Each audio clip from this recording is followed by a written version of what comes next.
Welcome back to a new class. ഈ ക്ലാസ്സിൽ നമ്മൾ പഠിക്കാൻ പോകുന്നത് സൈക്കോ ഫാർമക്കോളജിയെക്കുറിച്ചാണ്. സൈക്കോ ഫാർമക്കോളജിയിൽ ആദ്യം നമ്മൾ പറയുന്നത് സൈക്കോട്രോപിക് ഡ്രഗ്സ് എന്താണെന്നുള്ളതാണ്. സൈക്കോട്രോപിക് എന്ന ഡ്രഗ് എന്ന വാക്ക് നിങ്ങൾ കേട്ടിട്ടുണ്ടാവും. The drugs which have significant effect on the higher mental functions are called as psychoactive അല്ലെങ്കിൽ സൈക്കോട്രോപിക് ഡ്രഗ്സ്. അതായത് നമ്മുടെ ഹയർ മെൻ്റൽ ഫങ്ഷനിൽ സിഗ്നിഫിക്കൻ്റ് എഫക്റ്റ് കാണിക്കുന്ന ഡ്രഗുകളെയാണ് നമ്മൾ സൈക്കോട്രോപിക് ഡ്രഗ്സ് എന്ന വാക്കുകൊണ്ട് അല്ലെങ്കിൽ സൈക്കോ ആക്റ്റീവ് ഡ്രഗ്സ് എന്ന വാക്കുകൊണ്ട് ഉദ്ദേശിക്കുന്നത്. അപ്പോൾ അതിൻ്റെ ക്ലാസിഫിക്കേഷൻ നമ്മൾ പറയുകയാണെങ്കിൽ, ഒന്നാമത്തത് anti psychotic, 2 anti depressant, 3 mood stabilisers, 4 anti parkinsonians, 5 anxiolytics and hypnosedatives, anti epileptics, miscellaneous drugs. നമ്മൾക്ക് എക്സാം പോയിൻ്റ് ഓഫ് വ്യൂവിൽ വളരെ ഇമ്പോർട്ടൻ്റ് ആയിട്ടുള്ള കുറച്ച് പോയിന്റുകളാണ് നമ്മൾ ഇതുമായിട്ട് ബന്ധപ്പെട്ട് ഇവിടെ ചർച്ച ചെയ്യുന്നത്. ഒന്നാമത്തത് ആൻറ്റി സൈക്കോട്ടിക്സ്. ആൻറ്റി സൈക്കോട്ടിക്സ് എന്ന് പറഞ്ഞാൽ നിങ്ങൾക്കറിയാം, സൈക്കോസിസിനെ ചികിത്സിക്കുന്ന മരുന്നുകൾ എന്നുള്ളതാണ്. So anti psychotics are psychotropic drugs which are used in the treatment of psychotic disorders and psychotic symptoms.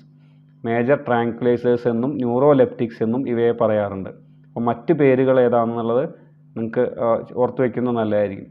Major tranquillisers are also called as anti psychotics എന്ന് പറയാം, അല്ലെങ്കിൽ anti psychotics are also called as tranquillisers എന്ന് പറയാം, അല്ലെങ്കിൽ neuroleptics എന്ന് പറയാം. മറ്റ് പേരുകൾ ചിലപ്പോൾ ചോദ്യമായി വന്നേക്കാം.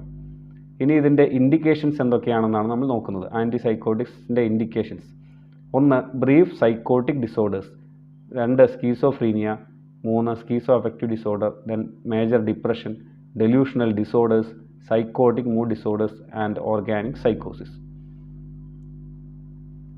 അടുത്തതായിട്ട് ക്ലാസിഫിക്കേഷൻ ഓഫ് ആൻറ്റി സൈക്കോട്ടിക്സ് ആണ്.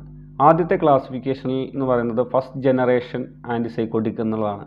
അതായത് നമ്മൾ ടിപ്പിക്കൽ ആൻറ്റി സൈക്കോട്ടിക് അല്ലെങ്കിൽ ട്രഡീഷണൽ ആൻറ്റി സൈക്കോട്ടിക് അല്ലെങ്കിൽ കൺവെൻഷണൽ ആൻറ്റി സൈക്കോട്ടിക് എന്ന് പറഞ്ഞാൽ എല്ലാം ഫസ്റ്റ് ജനറേഷൻ ആൻറ്റി സൈക്കോട്ടിക് ആണ്, ആദ്യമായി വന്ന ആൻറ്റി സൈക്കോട്ടിക്കുകൾ.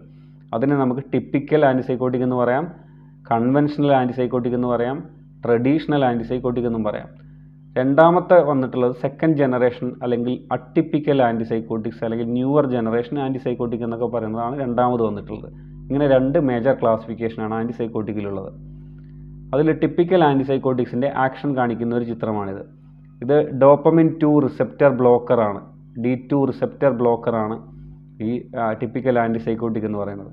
പക്ഷേ ഇതിന് ഒരുപാട് നോൺ സെലക്റ്റീവ് ആയിട്ടുള്ള ആക്ഷൻസും ഉണ്ട്.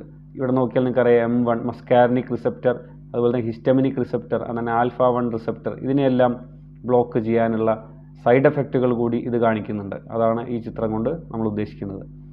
അപ്പോൾ typical antipsychotic block receptors of the neurotransmitter dopamine. D2 receptor blockade ആണ് അതിൻ്റെ function. Non selective blockade of dopamine receptors ആണ് ചെയ്യുന്നത്. കാരണം ഒരു പ്രത്യേക സ്ഥലത്ത് പോയിട്ട് അവിടെ സെലക്റ്റീവ് ആയിട്ടല്ല ബ്ലോക്ക് ചെയ്യുന്നത്, എവിടെയെല്ലാം ഡോപ്പമിൻ 2 റിസെപ്റ്റേഴ്സ് ഉണ്ടോ അവിടെയെല്ലാം ബ്ലോക്ക് ചെയ്യും. അതുകൊണ്ട് തന്നെ നമ്മൾ ഉദ്ദേശിക്കുന്നത് മീസോ ലിംബിക് സിസ്റ്റത്തിൽ, അതായത് നമ്മുടെ ഇമോഷണൽ ബ്രെയിൻ എന്ന് പറയുന്ന ഇമോഷണൽ കാര്യങ്ങളുമായിട്ട് ബന്ധപ്പെട്ട് കിടക്കുന്ന സ്ഥലത്ത് മാത്രമാണ് നമുക്ക് ഡോപ്പമിൻ ബ്ലോക്കേഡ് വേണ്ടത്. പക്ഷേ ഇത് മറ്റ് സ്ഥലങ്ങളിലും അങ്ങനെ ചെയ്യുന്നു. അതായത് നമ്മളുടെ മൂവ്മെൻറ്റുമായിട്ട് ബന്ധപ്പെട്ട എക്സ്ട്രാ പിരമിഡൽ സിസ്റ്റത്തിലും അവർ ഈ ബ്ലോക്കിംഗ് നടത്തുന്നു. അതുവഴി നമുക്ക് സൈഡ് എഫക്റ്റാണ് ഉണ്ടാകുന്നത്. നമ്മളുടെ എഫക്റ്റ് എവിടെയാണ്? മീസോ ലിംബിക് സിസ്റ്റത്തിലാണ്. സൈഡ് എഫക്റ്റാണ് എക്സ്ട്രാ പിരമിഡൽ സിസ്റ്റത്തിലെ D2 ബ്ലോക്കേഡ്. അപ്പം D2 ബ്ലോക്കേഡ് ജനറലൈസ്ഡ് ആയിട്ടാണ് ബ്ലോക്ക് ചെയ്യുന്നത്. അപ്പോൾ മീസോ ലിംബിക് സിസ്റ്റത്തിലുള്ള ബ്ലോക്കേഡ് കൊണ്ട് നമുക്ക് അസുഖത്തിൽ ആശ്വാസം കിട്ടും, അത് നമ്മളുടെ എഫക്റ്റാണ്. അതേസമയം നമ്മൾക്ക് ഒരുപാട് മൂവ്മെൻറ്റ് പ്രോബ്ലംസ് വരാറുണ്ട്, അത് നമുക്ക് സൈഡ് എഫക്റ്റാണ്. അത് നമ്മൾ എക്സ്ട്രാ പിരമിഡൽ സിംറ്റംസ് എന്നൊക്കെ പറയാറുണ്ട്. ഇനി നമ്മൾ പറയുന്ന മറ്റൊരു ചോദ്യമാണ്, first typical antipsychotics discovered was എന്ന് വേണമെങ്കിൽ ചോദിക്കാം. അത് ക്ലോർപ്രമാസിനാണ് 1950. ഇത് ആദ്യം ഒരു ആൻറ്റി എമിറ്റിക് അല്ലെങ്കിൽ ആൻറ്റി ഹിക്കപ്പ് ഡ്രഗായിട്ടാണ് യൂസ് ചെയ്തിരുന്നത്. പിന്നീടാണ് 1950 ഇതിന് ഇങ്ങനെയൊരു ഉപയോഗമുണ്ടെന്ന് തിരിച്ചറിഞ്ഞ് ഫസ്റ്റ് ടിപ്പിക്കൽ ആൻറ്റി സൈക്കോട്ടിക്കായിട്ട് ഉപയോഗിച്ചത്. ഇനി ടിപ്പിക്കൽ ആൻറ്റി സൈക്കോട്ടിക്സിൻ്റെ ക്ലാസിഫിക്കേഷനാണ് പറയാൻ പോകുന്നത്. ഇതിൽ ഒരു ജസ്റ്റ് ഇതിൻ്റെ പേരുകളുമായി പരിചയപ്പെട്ടിരിക്കുക എന്നുള്ളത് മാത്രമേ ഉള്ളൂ. ഓരോ ഡ്രഗുകളുടെ പേരുകളുമായിട്ട് നിങ്ങൾ ജസ്റ്റ് ഒന്ന് പരിചയപ്പെട്ടിരിക്കുക എന്ന് മാത്രം. ഇത്ര ഡീറ്റെയിൽ ആയിട്ട് ക്വസ്റ്റ്യൻ ഒന്നും ചോദിക്കില്ല. എന്നിരുന്നാലും ഓരോ ഡ്രഗുകളുടെ പേര് കേട്ടാൽ അത് ഏത് ടൈപ്പാണ് എന്ന് ജസ്റ്റ് ടിപ്പിക്കലാണോ അട്ടിപ്പിക്കലാണോ എന്ന് മാത്രം അറിഞ്ഞിരുന്നാൽ മാത്രം മതി. Just for the completion sake ഞാനിത് പറഞ്ഞു പോകുന്നത് മാത്രം. 1 അലിഫാറ്റിക് ഗ്രൂപ്പ്, അതിൻ്റെ എക്സാമ്പിൾ നമ്മളിപ്പോൾ പറഞ്ഞ ക്ലോർപ്രമാസിൻ എന്ന് പറഞ്ഞ ഡ്രഗ്. ദെൻ പിപ്പെരിഡിൻ ഗ്രൂപ്പിൽ വരുന്നതാണ് തയോറിഡാസിൻ. ദെൻ പിപ്പരാസിൻ ഗ്രൂപ്പിൽ വരുന്നതാണ് ഫ്ലൂഫെനാസിനും ട്രൈഫ്ലൂവോപെരാസിനും. അടുത്തത് തയോക്സാന്തീൻ എന്ന ഗ്രൂപ്പിൽ വരുന്നതാണ് തയോതിക്സീൻ, സൂക്ലോപെന്തിക്സോൾ ഹൈഡ്രോക്ലോറൈഡ്, സൂക്ലോപെന്തിക്സോൾ ഡെക്കാനോവേറ്റ്, ഫ്ലൂപെന്തിക്സോൾ എന്നൊക്കെ പറഞ്ഞ മരുന്നുകൾ. ഇനി അടുത്തതാണ് ബ്യൂട്ടൈറോഫിനോൺസ്. ഇത് വളരെ ഇമ്പോർട്ടൻ്റ് ആണ്. ബ്യൂട്ടൈറോഫിനോൺസ് അതായത് ഹാലോപെരിഡോൾ നിങ്ങൾ കേട്ടിട്ടുണ്ടാവും. സെറിനേസ് എന്നൊക്കെ പറഞ്ഞ മരുന്ന് നമ്മൾ എപ്പോഴും അഗ്രസീവായിട്ടുള്ള പേഷ്യൻസിനെയൊക്കെ കൺട്രോൾ ചെയ്യാൻ നമ്മൾ ഉപയോഗിക്കുന്ന ഒരു മരുന്നാണ് ബ്യൂട്ടൈറോഫിനോണിൽപ്പെട്ട ഹാലോപെരിഡോൾ.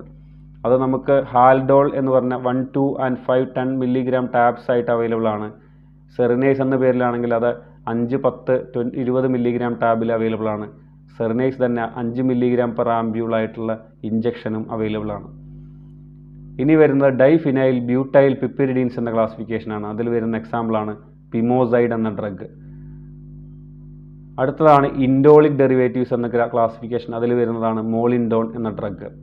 അടുത്തത് വരുന്നത് ഡൈബെൻസോക്സാസിപ്പിൻ എന്ന് പറഞ്ഞ ഗ്രൂപ്പാണ്. ഡൈബെൻസോക്സാസിപ്പിൻസ്. അതിൽ ലോക്സാപ്പിൻ എന്ന ഡ്രഗാണ് വരുന്നത്. അടുത്ത ക്ലാസിഫിക്കേഷൻ നമ്മൾ പറയുന്നത് ഡിപ്പോ ആൻറ്റിസൈക്കോട്ടിക്സ് ആണ്. ഡിപ്പോ റിലീസ് കോമ്പിനേഷൻ എന്ന് കേട്ടിട്ടുണ്ടാവും. നമ്മളുടെ OCP അതുപോലുള്ള ഡ്രഗുകൾ, നമ്മളെ കോൺട്രാസെപ്റ്റീവ് ഡ്രഗ്സിനെ പറ്റി നിങ്ങൾ പഠിച്ചിട്ടുണ്ടാവും. Depot release combinations. അപ്പോൾ അത്തരത്തിൽ സ്ലോ റിലീസ് കോമ്പിനേഷൻസിനെയാണ് നമ്മൾ എന്ത് പറയുന്നത്, ഡിപ്പോ റിലീസ് കോമ്പിനേഷൻസ് എന്ന് പറയുന്നത്. അത്തരത്തിൽ ആൻറ്റിസൈക്കോട്ടിക്സിലുമുണ്ട് ഡിപ്പോ റിലീസ് കോമ്പിനേഷൻസ്. ഇത് എക്സാമ്പിൾസ് ആണ് ഇവിടെ പറയുന്നത്. ബാക്കി പേരുകൾ മാത്രം ജസ്റ്റ് ഒന്ന് നോട്ട് ചെയ്താൽ മതി. ഒന്ന് ഫ്ലൂഫെനാസിൻ ഡെക്കാനോവേറ്റ്, അതുപോലെ തന്നെ ഹാലോപെരിഡോൾ ഡെക്കാനോവേറ്റ്, അതുപോലെ തന്നെ ഫ്ലൂപെന്തിക്സോൾ ഡെക്കാനോവേറ്റ്, ദെൻ സൂക്ലോപെന്തിക്സോൾ, ദെൻ പിമോസൈഡ്. ഇതൊരു ഓറൽ പ്രിപ്പറേഷനാണ്. ഇത് 24 hours, ഒരു 1 ടാബ് പെർ ഡേ എന്നുള്ള രീതിയിലാണ് അതിൻ്റെത്. ഒരു 24 hour ഡ്യൂറേഷനാണ് അതിൻ്റെ സ്ലോ റിലീസ് എന്നുള്ളത്. അപ്പോൾ ഇത്തരത്തിലാണ് ഡിപ്പോ റിലീസ് കോമ്പിനേഷൻസ്. ഇനി നമ്മളിപ്പോൾ സംസാരിക്കാൻ പോകുന്നത് എക്സ്ട്രാ പിരമിഡൽ സൈഡ് എഫക്റ്റിനെ പറ്റിയാണ്. അപ്പം നമ്മൾ ഓൾറെഡി പറഞ്ഞു കഴിഞ്ഞു, അത് D2 receptor blockade extra pyramidal സിസ്റ്റത്തിൽ വരുമ്പോൾ അതിന് നമുക്ക് എക്സ്ട്രാ പിരമിഡൽ സൈഡ് എഫക്റ്റ് ആയിട്ട് നമുക്ക് മാനിഫെസ്റ്റ് ചെയ്യും. So these R medication induced movement disorders. So extra pyramidal സിസ്റ്റത്തിൽ എന്ന് പറഞ്ഞാൽ നമുക്കറിയാം, പിരമിഡിൻ്റെ പുറത്തുകൂടി പാസ് ചെയ്യുന്ന മോട്ടോർ നെർവ് ട്രാക്റ്റുകളെയാണ്, അല്ലെങ്കിൽ ഡിസെൻഡിങ് നെർവ് ട്രാക്റ്റുകളെയാണ് നമ്മൾ എക്സ്ട്രാ പിരമിഡൽ ട്രാക്റ്റുകൾ എന്ന് പറയുന്നത്. അപ്പം ആ ട്രാക്റ്റിൽ, അതായത് മെഡുല്ല ഒബ്ലോങ്ങേറ്റയിലൂടെ പിരമിഡ്സിലൂടെ പാസ് ചെയ്യാത്ത ട്രാക്റ്റുകൾ, അത് മൂവ്മെൻറ്റുമായിട്ട് ബന്ധപ്പെട്ട ട്രാക്റ്റുകളാണ്, മോട്ടോർ നെർവ് ട്രാക്ട്സ് ആണ്. അതിലെ ഡോപ്പമിൻ റിസപ്റ്റേഴ്സിനെ ബ്ലോക്ക് ചെയ്യുമ്പോൾ മൂവ്മെൻറ്റിൽ ഉണ്ടാകുന്ന ഡിഫിക്കൽറ്റി ഉണ്ടാകുന്നു, റിജിഡിറ്റി ഓഫ് മൂവ്മെൻറ്റ്സ് വരുന്നു. അപ്പോൾ അത് നമുക്ക് മാനിഫെസ്റ്റ് ചെയ്യുന്നത് ഇത്തരത്തിലാണ്. ഒന്ന് പാർക്കിൻസോണിയൻ സിൻഡ്രോം, അതായത് പാർക്കിൻസോണിയൻ ട്രെമർ എന്നും പറയാറുണ്ട്. 2 അക്കാത്തീസിയ, അതായത് നമ്മൾ പഠിച്ചിരുന്നു മോട്ടോർ റെസ്റ്റ്ലെസ്നെസ്. 3 acute dystonia. 4 ടാർഡീവ് ഡിസ്കൈനീസിയ, അതായത് നമ്മൾ അതിന് ഡീറ്റെയിൽ ആയിട്ട് വരും സ്ലൈഡുകളിൽ പറയും. Then neuroleptic malignant syndrome. ഇത്രയുമാണ് പ്രധാനപ്പെട്ട എക്സ്ട്രാ പിരമിഡൽ സൈഡ് എഫക്റ്റുകൾ. ഇതിൻ്റെ കോസ് എന്ന് നമ്മൾ ഓൾറെഡി പറഞ്ഞു കഴിഞ്ഞു. ഡോപ്പമിൻ D2 റിസപ്റ്റർ ബ്ലോക്കേഡിൻ്റെ nigrostriatal pathway, that is in the extra pyramidal tract. ആദ്യത്തത് അക്യൂട്ട് ഡിസ്റ്റോണിയ. അക്യൂട്ട് ഡിസ്റ്റോണിയ എന്ന് പറഞ്ഞാൽ muscle spasms with sustained bizarre posturing of face, tongue and limb and trunk.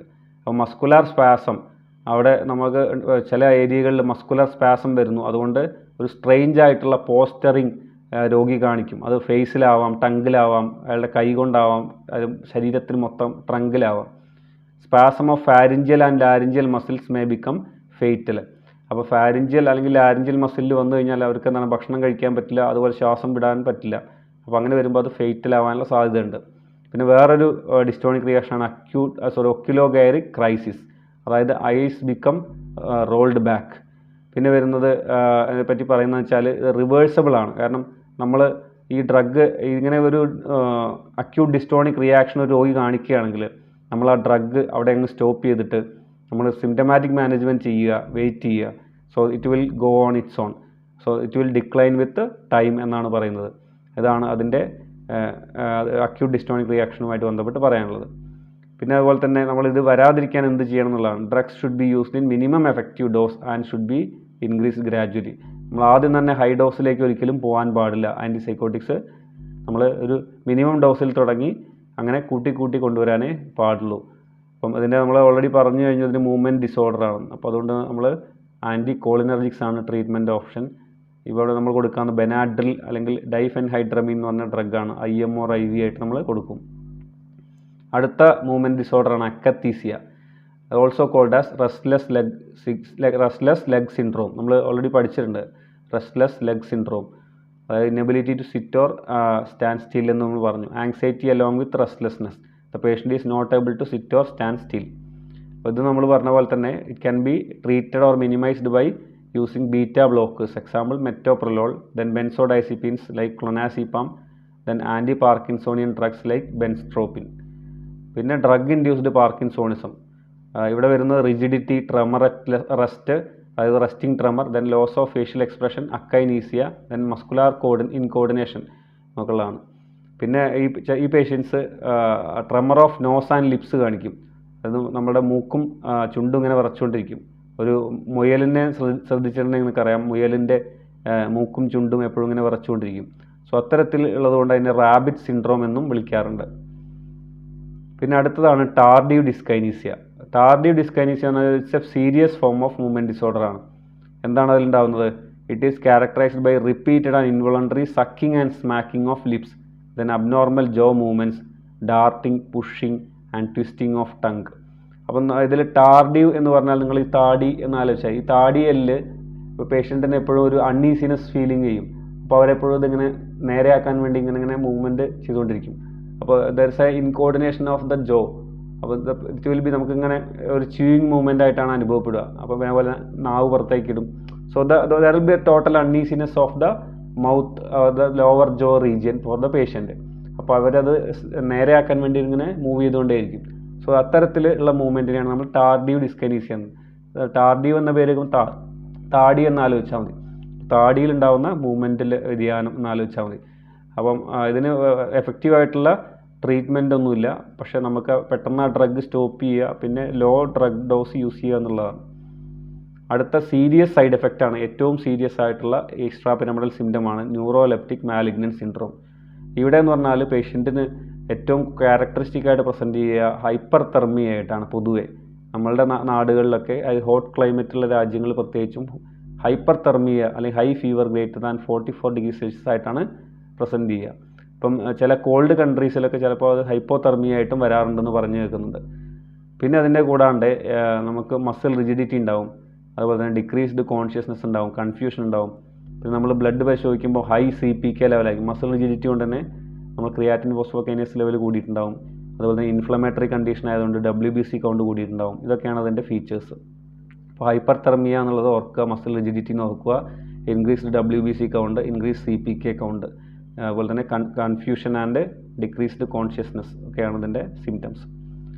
അത് നമുക്ക് റിവേഴ്സബിൾ ആണ്, കാരണം പെട്ടെന്ന് തന്നെ നമ്മൾ ആ മരുന്ന് സ്റ്റോപ്പ് ചെയ്തിട്ട് വേണ്ട സിംറ്റമാറ്റിക് മാനേജ്മെൻറ്റ് ചെയ്താൽ മതി. പക്ഷേ ഡെത്ത് ചാൻസ് വളരെ കൂടുതലാണ്, കാരണം റീനൽ അല്ലെങ്കിൽ കാർഡിയോവാസ്കുലർ ഫെയിലിയർ കണ്ടുവരുന്നുണ്ട് ഈ ഡ്രഗിൻ്റെ എഫക്റ്റുമായിട്ട് ബന്ധപ്പെട്ട് 10 മുതൽ 20% കേസസിൽ. അപ്പോൾ അങ്ങനെ വന്നു കഴിഞ്ഞാൽ രോഗി മരിക്കാനുള്ള സാധ്യതയുണ്ട്. അപ്പം എന്താണ് നമ്മൾ ചെയ്യുന്നത് വെച്ചാൽ discontinuation of the drug and supporting measures are the treatment of choices. ഇനി നമ്മൾ ജനറലായിട്ട് ഇപ്പോൾ നമ്മൾ എക്സ്ട്രാ പിരമിഡൽ സൈഡ് എഫക്റ്റിനെ പറ്റി പറഞ്ഞു. ഇനി ഓട്ടോണോമിക് സൈഡ് എഫക്റ്റുകൾ എന്തെല്ലാമാണെന്ന് നോക്കാം. 1 dry mouth, 2 constipation, 3 മിഡ്രിയാസിസ്, 4 orthostatic hypotension, 5 urinary retention, 6 importance. പിന്നെ അതർ CNS സൈഡ് എഫക്റ്റ് എന്ന് പറഞ്ഞാൽ സീഷേഴ്സ് ഉണ്ടാവാം, സെഡേഷൻ ഉണ്ടാവാം, ഡിപ്രഷൻ ഉണ്ടാവാം. Metabolic and endocrine side effects like weight gain, അതുപോലെ തന്നെ ഡയബറ്റീസ്, ഗാലക്ടോറിയ വിത്തൗട്ട് അമിനോറിയ. ഇതെല്ലാം നമ്മൾ പറഞ്ഞിരുന്നു ഹിസ്റ്റമിനിക് റിസെപ്റ്റർ ബ്ലോക്കേഡ് കൊണ്ടാണ് ഇതെല്ലാം വരുന്നത്, വെയിറ്റ് ഗെയിൻ, ഡയബറ്റീസും എല്ലാം വരുന്നത്. പിന്നെ അലർജിക് സൈഡ് എഫക്ട്സ് വരാം, കോളിസ്റ്റാറ്റിക് ജോണ്ടിസ്, അഗ്രാനുലോസൈറ്റോസിസ് എന്നുള്ള സൈഡ് എഫക്റ്റുകളെല്ലാം കാണാം. ദെൻ കാർഡിയാക് സൈഡ് എഫക്ട്സ് വരാം, ECG ചേഞ്ചസ്, അതുപോലെ തന്നെ വെൻട്രിക്കുലാർ ഫിബ്രിലേഷൻ വന്ന് സഡൻ ഡെത്ത് വരെ വരാം. Then ocular side effects like granular deposits in cornea and lens, then pigmentary retinopathy. Then dermatological side effects contact dermatitis and photo sensitive reaction. ഇത് രണ്ടും വളരെ important ആണ്. Contact dermatitis സാധാരണ വരുന്നത് നഴ്സുമാരിലാണ്, കാരണം ഈ മരുന്ന് ഹാൻഡിൽ ചെയ്തിരുന്നത് നഴ്സുമാരാണ്. പൊതുവേ പണ്ടൊക്കെ എന്ന് പറഞ്ഞാൽ ഓപ്പൺ ആയിട്ടാണ് ഈ മരുന്ന് ഗുളികകൾ ഉണ്ടായിരുന്നത്. ഇപ്പോഴത് അതിൻ്റെ കവറിങ്, ഗുളിക കവർ ചെയ്തിട്ടാണ് വരുന്നത്. പണ്ട് അങ്ങനെ ആയിരുന്നില്ല, ഓപ്പൺ ആയിട്ടായിരുന്നു. ഒരു വലിയ പാത്രത്തിൽ ഗുളിക നിരത്തിയിട്ടിരിക്കുകയായിരുന്നു. അത് കൈയിട്ടെടുത്തിട്ടാണ് രോഗികൾക്ക് കൊടുത്തിരുന്നത്, ഹാൻഡ് കൊണ്ടായിരുന്നു. അപ്പോൾ അങ്ങനെ കോണ്ടാക്ട്സ് നിരന്തരം വരുമ്പോൾ കോണ്ടാക്ട് ഡെർമറ്റൈറ്റിസ് വരാനുള്ള സാധ്യത ഉണ്ടായിരുന്നു. അപ്പം അത് ഏറ്റവും കൂടുതലായിട്ട് കണ്ടുവരുന്നത് ഫസ്റ്റ് ആൻറ്റിസൈക്കോട്ടിക് എന്ന് പറഞ്ഞ ക്ലോർപ്രൊമാസിൻ തന്നെയാണ്. CPZ ക്ലോർപ്രൊമാസിൻ എന്ന് പറഞ്ഞ ഡ്രഗിനാണ് കോണ്ടാക്ട് ഡെർമറ്റൈറ്റിസ് അധികമായി കണ്ടുവരുന്നത്. അതുപോലെ തന്നെ കഴിക്കുന്ന രോഗികളിൽ ഫോട്ടോ സെൻസിറ്റിവിറ്റി കാണാറുണ്ട്. ഒരു ബ്ലൂ ഗ്രേ പിഗ്മെൻറ്റേഷൻ, വെയിൽ കൊള്ളുകയാണെങ്കിൽ ഒരു ബ്ലൂ ഗ്രേ പിഗ്മെൻറ്റേഷൻ ദേഹത്ത് വരുന്നത് കാണാം. അപ്പോൾ അത്തരത്തിലുള്ള പിഗ്മെൻറ്റേഷൻ വരുന്നതും ഇതേ ഡ്രഗിന് തന്നെയാണ് ക്ലോർപ്രൊമാസിൻ കൂടുതലായിട്ട് കാണുന്നത്. അപ്പോൾ ഈ രണ്ട് സൈഡ് എഫക്റ്റും ക്ലോർപ്രൊമാസിനാണുള്ളത്. ഇനി നമ്മൾ ടിപ്പിക്കൽ അല്ലെങ്കിൽ ട്രഡീഷണൽ കഴിഞ്ഞു, അടുത്തത് അട്ടിപ്പിക്കൽ ആൻറ്റിസൈക്കോട്ടിക്സ് അഥവാ ന്യൂവർ ജനറേഷൻ ഓഫ് ആൻറ്റിസൈക്കോട്ടിക്സ് എന്ന് പറയുന്നത്. അതിന് നമ്മൾ സെറട്ടോണിൻ, ഡോപ്പമിൻ ആൻറ്റഗോണിസ്റ്റുകൾ എന്ന് വിളിക്കും. അപ്പോൾ രണ്ട് രീതിയിലാണ് ഇവർ ചെയ്യുന്നത്. ഒന്ന് സെറട്ടോണിൻ റിസപ്റ്ററിനെ ബ്ലോക്ക് ചെയ്യും, അതുപോലെ തന്നെ ഡോപ്പമിനെയും ബ്ലോക്ക് ചെയ്യും. ഇതിന് രണ്ടിനെയും ആൻറ്റഗണൈസ് ചെയ്യുക എന്നുള്ളതാണ് അട്ടിപ്പിക്കൽ ആൻറ്റിസൈക്കോട്ടിക്കിൻ്റെ ആക്ഷൻ. അപ്പം ഡ്യുവൽ റിസപ്റ്റർ ബ്ലോക്കേഡ്, രണ്ട് റിസപ്റ്റേഴ്സിനെ ബ്ലോക്ക് ചെയ്യുന്ന ഒരു പ്രത്യേക രീതിയിലുള്ള ഡ്രഗുകളാണ് അട്ടിപ്പിക്കൽ ആൻറ്റിസൈക്കോട്ടിക്സ്. D2 റിസപ്റ്റർ ബ്ലോക്കേഡ് ഉണ്ട്, അത് കുറച്ചും കൂടി സെലക്റ്റീവാണ്. മറ്റുള്ളതിനെ പോലെ നമ്മളുടെ എക്സ്ട്രാ പിരമിഡൽ സിസ്റ്റത്തിൽ പോയി ബ്ലോക്ക് ചെയ്യുന്നില്ല. പ്രിഫറബിളി മീസോലിംബിക് പാത്വേയിലാണ്, വളരെ ചെറിയ രീതിയിൽ മാത്രമേ എക്സ്ട്രാ പിരമിഡൽ ട്രാക്റ്റിനെ അഫക്റ്റ് ചെയ്യുന്നുള്ളൂ. പ്രധാനമായും D2 റിസപ്റ്റർ ബ്ലോക്കേഡ് നമ്മളുടെ മീസോലിംബിക് സിസ്റ്റത്തിൽ തന്നെയാണ്. പിന്നെ രണ്ടാമത്തൊന്നാണ് സെറട്ടോണിൻ അല്ലെങ്കിൽ 5-HT2 ബ്ലോക്കേഡും കൂടിയാണ്. അപ്പോൾ ഈ രണ്ട് ബ്ലോക്കേഡ് ഒരുമിച്ച് വരുന്നതുകൊണ്ട് അതിനെ ഡ്യുവൽ റിസപ്റ്റർ ബ്ലോക്കേഡ് എന്ന് വിളിക്കുന്നു. ഇനി ഇതിൻ്റെ മെക്കാനിസം ഓഫ് ആക്ഷൻ, അത് ഈ D2 ബ്ലോക്കേഡ് കൊണ്ട് പോസിറ്റീവ് സിംറ്റംസ് അത് കുറയ്ക്കുന്നു. പോസിറ്റീവ് സിംറ്റംസ് നമുക്കറിയാം, ഡെലൂഷൻ, ഹാലൂസിനേഷൻ, അതുപോലെ ഡിസോർഗനൈസ്ഡ് ബിഹേവിയർ പോലെയുള്ള പോസിറ്റീവ് സിംറ്റംസിനെ അത് കുറയ്ക്കുന്നു. അതുപോലെ തന്നെ സെറട്ടോണിൻ ബ്ലോക്കേഡ് വഴി അത് EAPS വരാനുള്ള സാധ്യത കുറയ്ക്കുന്നു. അതുപോലെ തന്നെ നെഗറ്റീവ് സിംറ്റംസിനുള്ള സാധ്യതയും കുറയ്ക്കുന്നു. നിങ്ങൾ അതിൻ്റെ കൂടുതൽ ഡീറ്റെയിൽസിലേക്ക് പോകണ്ട, നിങ്ങൾക്ക് അത്യാവശ്യമുള്ളവർ ഇത് വായിച്ചാൽ നിങ്ങൾക്ക് മനസ്സിലാവും. പക്ഷേ ഇത്രയും മാത്രം നിങ്ങൾ പഠിച്ചു വെച്ചാൽ മതി. ഇത് ഡ്യുവൽ റിസപ്റ്റർ ബ്ലോക്കേഡാണ്. അതിൽ D2 ബ്ലോക്കേഡ് വരുമ്പോൾ പോസിറ്റീവ് സിംറ്റംസ് കുറയുന്നു, സെറട്ടോണിൻ ബ്ലോക്കേഡ് വരുമ്പോൾ നെഗറ്റീവ് സിംറ്റംസും കുറയുന്നു. പൊതുവേ ഇത് രണ്ടും probability of EPS extra pyramidal symptoms ഞാൻ നേരത്തെ പറഞ്ഞു സെലക്റ്റീവായിട്ടാണ് അത് ചെയ്യുന്നത്. അതുകൊണ്ട് തന്നെ EPSനുള്ള സാധ്യതയും വളരെ കുറയുന്നു.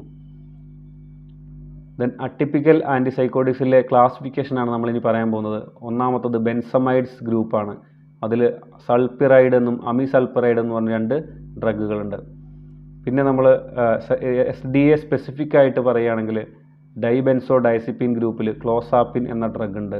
അതുപോലെ തന്നെ തൈനോ ബെൻസോ ഡൈസിപ്പിൻ ഗ്രൂപ്പിൽ ഒലാൻസിപ്പിൻ എന്ന് പറഞ്ഞ ഡ്രഗ് ഉണ്ട്.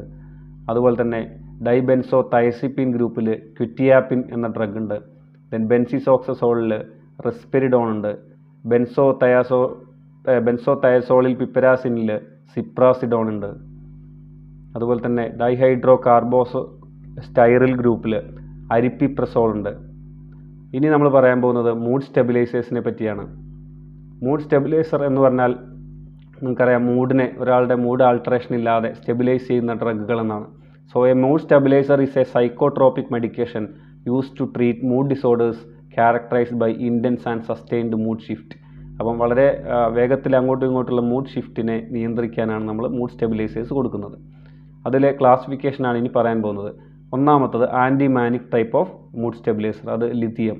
നിങ്ങൾക്ക് എല്ലാവർക്കും അറിയുന്ന anti manic type of mood stabiliser is lithium. Then anti convulsant group of mood stabilisers ആണ് കോമൺ ആയിട്ട് കൊടുക്കുന്ന കാർബമസിപ്പിൻ, ദെൻ വാൽപ്രോയിക് ആസിഡ് അഥവാ സോഡിയം വാൽപ്രോയിറ്റ് എന്നൊക്കെ പറയുന്നത്, then topiramate, lamotrigine. Then other type calcium channel blocker ടൈപ്പാണ് verapamil എന്ന് പറയുന്ന drug. ഇനി നമുക്ക് അതിൻ്റെ ഡ്രഗുകളുടെ പൊതുവേ പറയുകയാണെങ്കിൽ lithium carbonate, carbamazepine, oxcarbazepine, valproic acid, divalproic sodium. അപ്പോൾ ഇങ്ങനെയുള്ള മരുന്നുകളായിട്ടാണ് ഇത് അവൈലബിൾ ആയിട്ടിരിക്കുന്നത്. ഇനി indications: bipolar disorder, acute mania, then prevention and treatment of mania, cyclothymia, borderline personality disorder, migraine headache prophylaxis, alcohol dependence, rage reactions, resistance schizophrenia. അപ്പോൾ വെറും anti manic മാത്രമല്ല, mood disorder മാത്രമല്ല, നമുക്ക് മൈഗ്രെയിൻ പോലെയുള്ള അസുഖങ്ങൾ ചികിത്സിക്കാനും ഇത് കൊടുക്കാറുണ്ട്. പേഴ്സണാലിറ്റി ഡിസോർഡർ ചികിത്സിക്കാൻ, ആൽക്കഹോൾ ഡിപ്പെൻഡൻസ് ചികിത്സിക്കാനൊക്കെ നമ്മൾ അതിലുണ്ടാകുന്ന മൂഡ് ചേഞ്ചസ് ചികിത്സിക്കാനും, അതുപോലെ തന്നെ അധിക ദേഷ്യം കാണിക്കുന്ന ആളുകളിൽ ഒക്കെ നമുക്ക് ഈ മരുന്ന് കൊടുത്ത് നിയന്ത്രിക്കാം. ഇനി ലിഥിയത്തിനെ പറ്റി സ്പെസിഫിക് ആയിട്ട് നമുക്ക് നോക്കാം. ഇത് എപ്പോഴും ചോദിക്കാൻ സാധ്യതയുള്ള ഒരു ചോദ്യമാണ് ലിഥിയം. അതുമായിട്ട് ബന്ധപ്പെട്ട് കുറേ ചോദ്യങ്ങൾ വരാറുണ്ട്. അപ്പോൾ ലിഥിയത്തിന് നമ്മൾ എടുക്കുകയാണെങ്കിൽ it's an element with atomic number 3 and atomic weight 7. ഒരു എലമെൻ്റ് എന്നുള്ള രീതിയിൽ ആദ്യമായി കണ്ടുപിടിച്ചത് ആർ ഫ്യൂഡ്സൺ എന്ന് പറഞ്ഞ വ്യക്തിയാണ്. പക്ഷേ ഇതിനെ മാനിയയ്ക്ക് ചികിത്സിക്കാൻ എന്നുള്ള രീതിയിൽ മരുന്നായി കണ്ടുപിടിച്ചത് ജോൺ കെയ്ഡാണ്. അപ്പം ഇത് ചോദിക്കാറുണ്ട് എപ്പോഴും, who discovered lithium as a antimanic drug എന്ന് ചോദിച്ചാൽ ഉത്തരം ജോൺ കെയ്ഡാണ്, അല്ലെങ്കിൽ ജോൺ എഫ് കെയ്ഡ്. സോ ഈ പേര് നിങ്ങൾ മറക്കാതിരിക്കുക. അടുത്തത് ഇതിൻ്റെ ആക്ഷൻ എന്താണ്? Action result in the decreased catecholamine activity. അപ്പോൾ കാറ്റക്കോളമീൻ ആക്ടിവിറ്റി കുറയ്ക്കുക എന്നുള്ളതാണ് ഇതിൻ്റെ മെയിൻ ആക്ഷൻ. അപ്പോൾ അതെങ്ങനെയാണ് ആക്ട് ചെയ്യുന്നത്?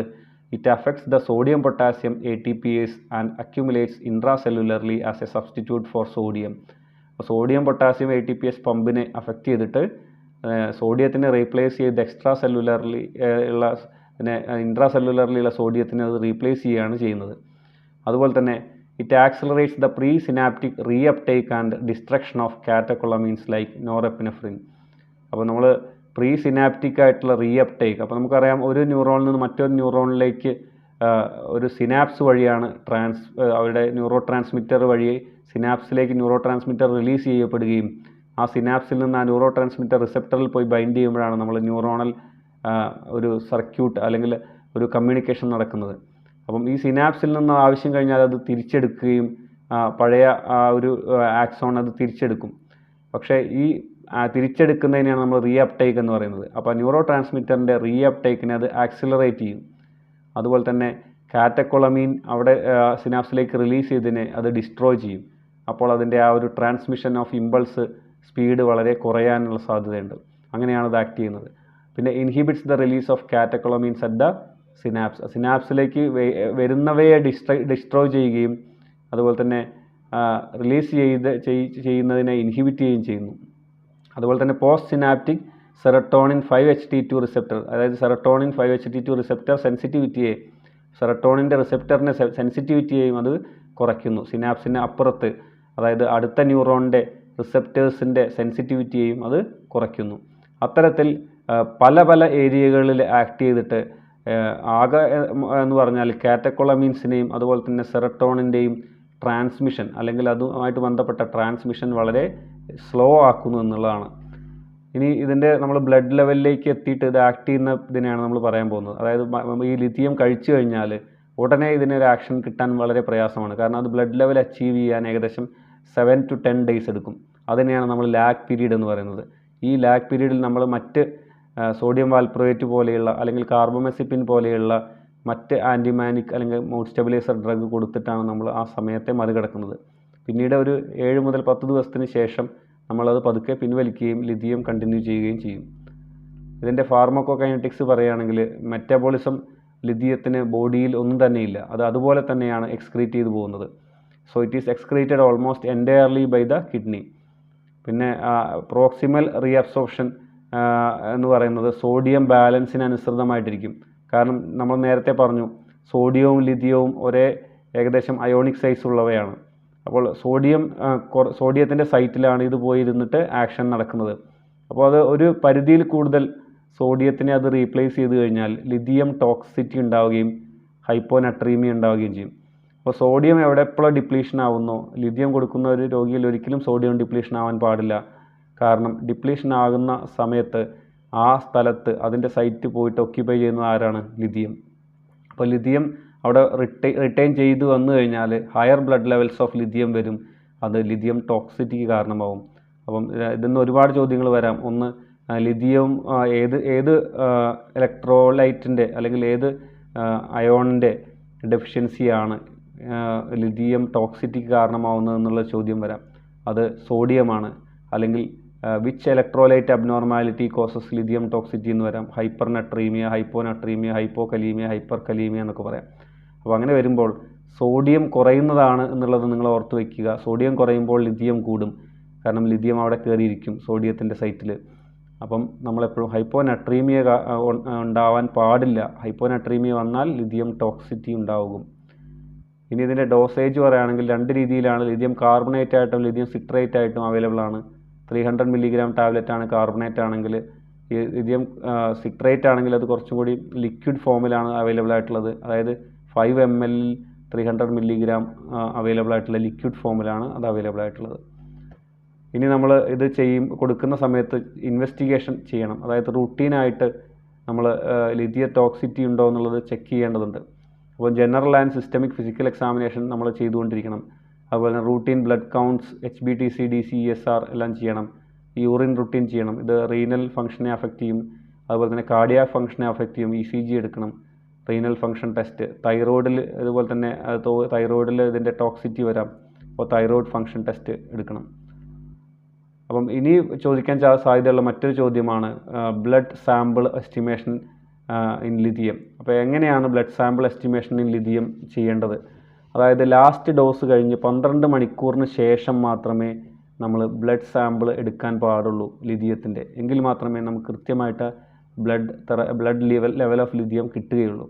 അപ്പം last dose of the lithium drug കഴിഞ്ഞ് 12 മണിക്കൂറിന് ശേഷം ബ്ലഡ് എടുക്കുന്നു. ആ ബ്ലഡ് എടുത്ത ശേഷം അടുത്ത ഡോസ് കൊടുക്കുന്നു. അപ്പോൾ ഇന്ന് രാത്രി 8 മണിക്ക് ലിഥിയം കഴിച്ചെങ്കിൽ നാളെ രാവിലെ 8 മണിക്ക് ലിഥിയം കഴിക്കുന്നതിന് മുമ്പായിട്ട് ബ്ലഡ് എടുത്ത ശേഷം മാത്രം ലിഥിയം കൊടുക്കുക. അങ്ങനെയാണ് അതിൻ്റെ സാമ്പിൾ എസ്റ്റിമേഷൻ എടുക്കുന്നത്. അപ്പോൾ ബ്ലഡ് സാമ്പിൾ എങ്ങനെ കളക്ട് ചെയ്യുന്നു എന്നുള്ളത് വേണമെങ്കിൽ ചോദിക്കാം. എത്ര മണിക്കൂറിന് ശേഷം എന്നുള്ളത് വേണമെങ്കിൽ ചോദിക്കാം. പിന്നെ ചോദിക്കുന്ന വളരെ കോമൺ ആയിട്ട് ഏറ്റവും കൂടുതൽ ചോദിക്കുന്ന ഒരു ക്വസ്റ്റ്യനാണ് therapeutic level, prophylactic level, toxic level. അപ്പം ബ്ലഡ് ലിഥിയം വാല്യൂസ് വളരെ ഇമ്പോർട്ടൻ്റ് ആണ്. അതിൻ്റെ തെറാപ്യൂട്ടിക് ലെവൽ എത്രയാണെന്ന് ചോദിച്ചാൽ 0.8 to 1.2 milli equivalence per litre. ഇത് നമ്മൾ ഈ 0.8 to 1.2 milli equivalence per litre therapeutic ലെവലാണ്. അതേസമയം പ്രൊഫൈലാക്റ്റിക് ലെവൽ എന്ന് പറഞ്ഞാൽ 0.6 to 1.2 milli equivalence per litre ആണ്. ടോക്സിക് ലെവൽ എന്ന് പറഞ്ഞാൽ greater than 2 milli equivalence per litre ആണ്. ഇത് നിങ്ങൾ പഠിച്ചേ തീരൂ. ഇതിൽ നിങ്ങൾക്ക് ഓർക്കാൻ കൺഫ്യൂഷൻ വരുന്നത് എപ്പോഴും ഈ പ്രൊഫൈലാറ്റിക് ആൻഡ് തെറാപ്യൂട്ടിക് ലെവലാണ്. കാരണം ഇത് നമുക്കറിയാം 2 മില്ലി ഇക്വലൻസ് പെർ ലിറ്ററിൽ കൂടുതലാണെങ്കിൽ ഓക്കെ ടോക്സിക്. പക്ഷേ ഇത് നമ്മൾ എപ്പോഴും മാറിപ്പോവാറുണ്ട്. അപ്പോൾ ഇതെങ്ങനെ നമുക്ക് ഓർത്ത് വയ്ക്കാം? നമുക്ക് നോക്കുക, ഇപ്പോൾ ഒരു ട്രീറ്റ്മെൻറ്റ് പർപ്പസിന് നമ്മളൊരു മരുന്ന് കഴിക്കുമ്പോൾ അതിൻ്റെ ചികിത്സയ്ക്ക് വേണ്ടി നമ്മൾ കഴിക്കുമ്പോൾ കുറച്ചധികം ഡോസ് നമ്മൾ എടുക്കേണ്ടി വരും അല്ലേ? ഓൾറെഡി അസുഖമുണ്ട്, അപ്പോൾ അസുഖത്തിന് ചികിത്സിക്കണമെങ്കിൽ കുറച്ചധികം ഡോസ് വേണം. അപ്പോൾ ഇതിൻ്റെ ഹയർ ഡോസ് രണ്ടിൻ്റെയും 1.2 മില്ലി ഇക്വലൻസ് പെർ ലിറ്റർ ആണ്. ലോവർ ഡോസിലാണ് വേരിയേഷൻ. അപ്പോൾ അത് ഓർത്ത് വയ്ക്കാൻ എളുപ്പത്തിന് തെറാപ്യൂട്ടിക് ലെവലിൽ കുറച്ച് ഹയർ ഡോസ് നമ്മൾ എടുക്കേണ്ടി വരും. അപ്പോൾ 0.8 to 1.2 milli equivalence per litre ആണെന്ന് ഓർക്കുക. പ്രൊഫൈലാക്സിസ് എന്ന് പറഞ്ഞാൽ വരാതിരിക്കാനാണ്. അപ്പോൾ ട്രീറ്റ്മെൻറ്റിന് കൊടുക്കുന്ന അത്ര ഡോസ് ആവശ്യമില്ല. അപ്പോൾ അത് 0.6 to 1.2 milli equivalence per litre ആണെന്ന് ഓർക്കുക. അപ്പോൾ ഇങ്ങനെ ഓർത്ത് കഴിഞ്ഞാൽ നിങ്ങൾക്കിത് ഒരിക്കലും നിങ്ങൾ മറക്കില്ല, കൺഫ്യൂഷനും വരില്ല. പ്രൊഫൈലാറ്റിക് ആണെങ്കിൽ ഡോസ് കുറവാണ് 0.6, തെറാപ്യൂട്ടിക് ആണ് 0.8. രണ്ടിൻ്റെ അപ്പർ ഡോസ് സെയിം ആണ്. അതുപോലെ തന്നെ ടോക്സിക് ലെവൽ ഗ്രേറ്റർ ദാൻ 2 ആണ്. ഇതെപ്പോഴും ചോദിക്കുന്ന ഒരു ചോദ്യമാണ്. ഇനി ഇതിൻ്റെ കോൺട്രാ ഇൻഡിക്കേഷൻസ് എന്ന് പറഞ്ഞാൽ presence of clear evidence of cardiac, renal or thyroid or neurological dysfunction. Already dysfunction ഉള്ള ആളുകളിൽ ഇത് വേഴ്സൺ ആക്കും. അതുകൊണ്ട് അങ്ങനെയുള്ള ഡിസ്ഫങ്ഷൻ ഉള്ളവരിൽ കൊടുക്കാൻ പാടില്ല. ദെൻ പ്രസൻസ് ഓഫ് ബ്ലഡ് ഡിസ്ക്രേസിയാസ്, അതായത് ബ്ലഡുമായിട്ട് ബന്ധപ്പെട്ടിട്ടുള്ള അനീമിയ, അതുപോലെ തന്നെ പോളിസൈത്തീമിയ, അതുപോലെ ബ്ലഡുമായിട്ട് ബന്ധപ്പെട്ടിട്ടുള്ള ചേഞ്ചസ് ഉള്ളവർക്കും ഇത് കൊടുക്കാൻ പാടില്ല. Then during first trimester of pregnancy and lactation. കാരണം രണ്ട് കാര്യങ്ങളാണ്. പ്രഗ്നൻസിയിൽ കൊടുത്തു കഴിഞ്ഞാൽ അവിടെ ടെററ്റോജെനിസിറ്റി ഉണ്ടാവും. അതുപോലെ തന്നെ ലാക്ടേഷനിൽ കൊടുത്തു കഴിഞ്ഞാൽ ഇത് ബ്രസ്റ്റ് മിൽക്കിലൂടെ ഇത് കുട്ടിക്ക് കിട്ടാനുള്ള സാധ്യതയുണ്ട്. അതുപോലെ തന്നെ concomitant administration of thiazide diuretics, tetracyclines and anaesthetics. ഇങ്ങനെ വരുമ്പോൾ അത് ടോക്സിറ്റി കൂട്ടാനുള്ള സാധ്യത കൂടുതലാണ്. കാരണം ഹൈപ്പോനെട്രീമിയ വന്ന് അത് ടോക്സിറ്റിയിലേക്ക് നയിക്കാനുള്ള സാധ്യത വളരെ കൂടുതലാണ്. ഇനി ഇതിൻ്റെ സൈഡ് എഫക്റ്റ് പറയുകയാണെങ്കിൽ ന്യൂറോളജിക്കൽ സൈഡ് എഫക്റ്റ് എന്ന് പറഞ്ഞാൽ ട്രെമർ ഉണ്ടാവാം, മസ്കുലാർ വീക്ക്നെസ് ഉണ്ടാവാം, കോഗ് വീൽ റിജിഡിറ്റി ഉണ്ടാവാം. കോഗ് വീൽ റിജിഡിറ്റി എന്ന് പറഞ്ഞാൽ നമുക്കറിയാം, ഒരു കോഗ് വീൽ, ഒരു ഇറഗുലർ വീൽ നമ്മൾ ഒരു റോട്ടിലൂടെ പോകുമ്പോൾ എങ്ങനെയായിരിക്കും ഉണ്ടാവുക? അത് ഒരു there is some kind of അല്ലേ, ഒരു റെഗുലർ മൂവ്മെൻ്റ് ആയിരിക്കില്ല. അതുപോലെ തന്നെ നമ്മളൊരു ജോയിൻറ്റ് ഒരു രോഗിയുടെ നിവർത്തുകയാണെങ്കിൽ അത് ഒരു റെഗുലറായിട്ട് സ്മൂത്തായിട്ട് നിവർന്നു വരില്ല. അതിന് പകരം ഒരു then there is a rigidity, then it will become smooth, then rigidity, smooth, likewise it will be like this. അപ്പോൾ അങ്ങനെ വരുന്നത് കൊണ്ടാണ് നമുക്കതിനെ കോഗ് വീൽ റിജിഡിറ്റി എന്ന് പറയുന്നത്. ദെൻ സീഷേഴ്സ് ഉണ്ടാവാം, കാരണം അത് ത്രെഷോൾഡ് ഓഫ് സീഷർ കുറയ്ക്കും, അതിന് ന്യൂറോടോക്സിറ്റി ഉണ്ടാക്കാം. അടുത്ത റീനൽ എക്സ്ക്രീഷൻ. ഇത് മെറ്റലായിട്ട് തന്നെയാണ് ഇത് എക്സ്ക്രീറ്റ് ചെയ്യപ്പെടുന്നത്. അപ്പോൾ അത് റീനൽ ടോക്സിറ്റിക്ക് കാരണമാവാം. അപ്പോൾ polyuria, polydipsia, tubular changes, nephrogenic diabetes insipidus, nephrotic syndrome, ഇതിനെല്ലാം കാരണമാവാം. പിന്നെ കാർഡിയോവാസ്കുലറിൽ അത് ടി വേവ് ഡിപ്രഷൻ ഉണ്ടാക്കാം. Then gastrointestinal nausea, vomiting, diarrhoea, metallic taste and abdominal pain. അതുപോലെ തന്നെ എൻഡോക്രൈൻ ആണെങ്കിൽ തൈറോയിഡിനെയാണ് കാര്യമായിട്ട് ബാധിക്കുക. ഗോയിറ്റർ ഉണ്ടാക്കാം, ഹൈപ്പോ തൈറോയിഡിസം ഉണ്ടാക്കാം, വെയിറ്റ് ഗെയിൻ ഉണ്ടാക്കാം. പ്രഗ്നൻസി ആൻഡ് ലാക്ടേഷനിൽ നമുക്ക് പറഞ്ഞിരുന്നു ടെററ്റോജനിക് ആണ്. അതുപോലെ തന്നെ ടെററ്റോജെനിസിറ്റി എന്ന് പറഞ്ഞാൽ എപ്സ്റ്റീൻസ് അനോമലിയാണ്. There is downward displacement of the mitral valve. അപ്പോൾ ഈ വാൽവിൻ്റെ ഡൗൺവേർഡ് ഡിസ്പ്ലേസ്മെൻറ്റിന് കാരണമായിട്ട് മൈട്രൽ റീഗർഗിറ്റേഷനും ഒക്കെ കാരണമാവാനുള്ള സാധ്യതയുണ്ട്. എപ്സ്റ്റീൻസ് അനോമലി എന്ന് പറയും. Then next is sodium valproate അല്ലെങ്കിൽ വാൽപ്രോയേറ്റ് എന്ന് പറയുന്നത്. Time valproate is often use to denote all the commercial preparations since common entity in blood is valproic acid. അപ്പം വാൽപ്രോയിക് ആസിഡ് ആണ് ബ്ലഡിലേക്ക് വരുമ്പോൾ, അതിൻ്റെ കൂടെ എന്ത് ചേർത്താലും മൊത്തത്തിൽ വരുമ്പോൾ അത് ബ്ലഡിലെത്തുമ്പോൾ വാൽപ്രോയിക് ആസിഡായി മാറുന്നു. അതുകൊണ്ട് അതിനെ വാൽപ്രോയേറ്റ് എന്ന് വിളിക്കുന്നത്. ഏതൊക്കെയാണ് വാൽപ്രോയേറ്റിൻ്റെ പ്രിപ്പറേഷൻസ്? വാൽപ്രോയേറ്റ് സോഡിയം, അതായത് സോഡിയം വാൽപ്രോയേറ്റ് എന്ന് പറയുന്നത്. ദെൻ ഡൈ വാൽപ്രോയെക്സ് എന്ന് പറഞ്ഞിട്ടുള്ള ഒരു കോമ്പിനേഷൻ ഉണ്ട്. അതായത് വാൽപ്രോയിക് ആസിഡും അതുപോലെ തന്നെ സോഡിയം വാൽപ്രോയേറ്റും ഈ രണ്ടും 1:1 കോമ്പിനേഷനിൽ വരികയാണെങ്കിൽ നമുക്കതിനെ ഡൈ വാൽപ്രോയെക്സ് എന്ന് പറയാം. അതുപോലെ ക്രോണോ പ്രിപ്പറേഷൻസ് ഉണ്ട്. ക്രോണോ പ്രിപ്പറേഷൻ എന്ന് പറഞ്ഞാൽ sodium valproate and വാൽപ്രോയിക് acid in 3:2 ratio. അപ്പോൾ അങ്ങനെ 2-3 പ്രിപ്പറേഷൻസ് ആണ് ഇത് കോമൺ ആയിട്ട് അവൈലബിൾ ആയിട്ടുള്ളത്. സോഡിയം വാൽപ്രോയേറ്റ് എന്ന് പറഞ്ഞാൽ salt of valproic acid and it anti convulsant used in the treatment of epilepsy and bipolar disorder. അപ്പം സോഡിയം സാൾട്ട് ഓഫ് വാൽപ്രോയിക് ആസിഡാണ് സോഡിയം വാൽപ്രോയേറ്റ് എന്ന് പറയുന്നത്. അത് 2 രീതിയിൽ നമ്മൾ പറഞ്ഞു. സീഷർ ആൻറ്റി സീഷർ ഡ്രഗാണ്. അത് കൂടാതെ തന്നെ ബൈപ്പോളാർ ഡിസോർഡറിനും യൂസ് ചെയ്യുന്നുണ്ട്. ഇത് ഗാബ ട്രാൻസാമിനേസ് ഇൻഹിബിറ്ററാണ്. അതായത് ഗാബയെ പ്രൊമോട്ട് ചെയ്യും. അപ്പോൾ ഒരു ഇൻഹിബിറ്ററി ആയിട്ടുള്ള ഒരു എഫക്റ്റാണ് ഉണ്ടാവുക. അത് നമ്മൾ acute mania, poor response to lithium, പിന്നെ organic mania associated with seizure disorder, പിന്നെ ഡിപ്രഷൻ മാനിയ, വെൽനസ് ഇൻ്റർവെൽ. അതായത് നമ്മൾ ഇപ്പം ബൈപ്പോളാറിൽ പറയുന്നതെന്ന് വെച്ചാൽ ആദ്യം പൊതുവെ മാനിയ ഡിപ്രഷൻ MDI പാറ്റേണാണ് പറയുക. മാനിയ, ഡിപ്രഷൻ, അതുപോലെ തന്നെ വെൽനസ് ഇൻ്റർവെൽ. അപ്പോൾ അങ്ങനെ വരുന്ന സ്ഥലത്ത് നമ്മൾ പൊതുവെ ലിഥിയമാണ് ഓപ്റ്റ് ചെയ്യുക. അതിന് പകരം ഡിപ്രഷൻ ആദ്യം വന്ന് പിന്നെ മാനിയ വന്ന് പിന്നെ വെൽനസ് ഇൻ്റർവെൽ വരികയാണെങ്കിൽ പൊതുവെ നമ്മൾ സോഡിയം വാൽപ്രോയേറ്റ് പ്രിഫർ ചെയ്യാറുണ്ട്. Then dysphoric mania, seizure disorders.